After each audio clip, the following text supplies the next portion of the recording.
Hello coaches, I've been asked to speak today about banquets, and I coach two very different teams, so I have very different banquet experiences.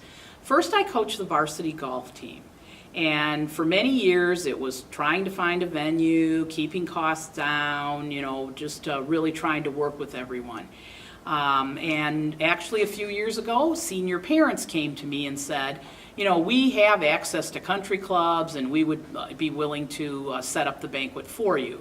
So since that time, the parents have actually booked one of the country clubs as the venue for our banquet, keeping in mind that they had to keep the costs down to a minimum. One thing that some of the parents, since they're now doing the banquet, have learned over the years is they have actually rolled the cost of coaches' gifts into the banquet cost. Then the captains don't have to try scrounging the coaches' gift costs out of the players on the team. So they've started just rolling that into the cost of the banquet. You have to be willing to delegate. So you have to delegate and let the parents set up the banquet, give them some guidelines, talk to them along the way, but be willing to let others, deal with that. The other team that I coach is the bowling team. The bowling team is a very small team. The maximum number of girls on the team is 16.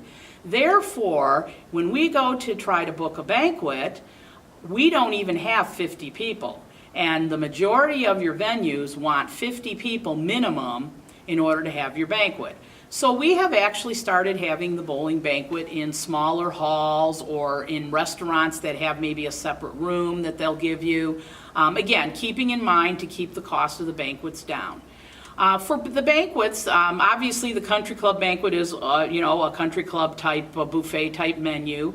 For the bowling team, we've actually gone to some simpler banquets. We've gone to like pizza and salad and breadsticks. Again, keeping in mind trying to keep the cost of the banquet down and just having a nice positive gathering for everyone.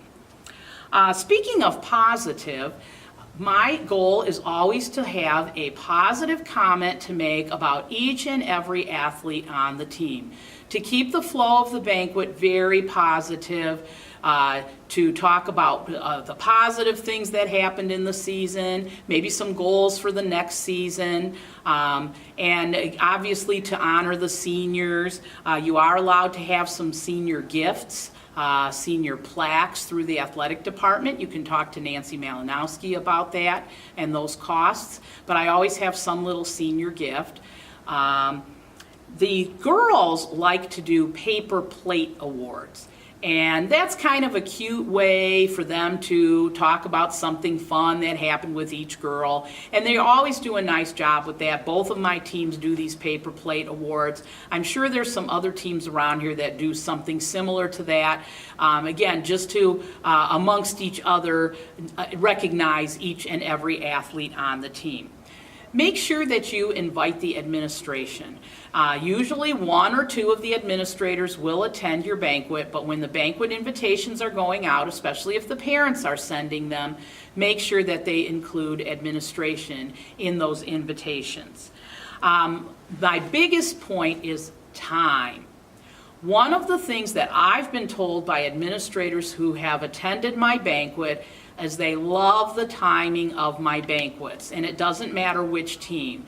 We usually have an arrival of around 6 o'clock with dinner being served at 6:30, and we're done by 8:30. Everything is done, all the awards have been given out, everyone's been talked about. I don't spend 15 minutes talking about each and every athlete. Again, keep it one positive thing about each athlete, a little bit more on your seniors, but keep in mind that timing issue.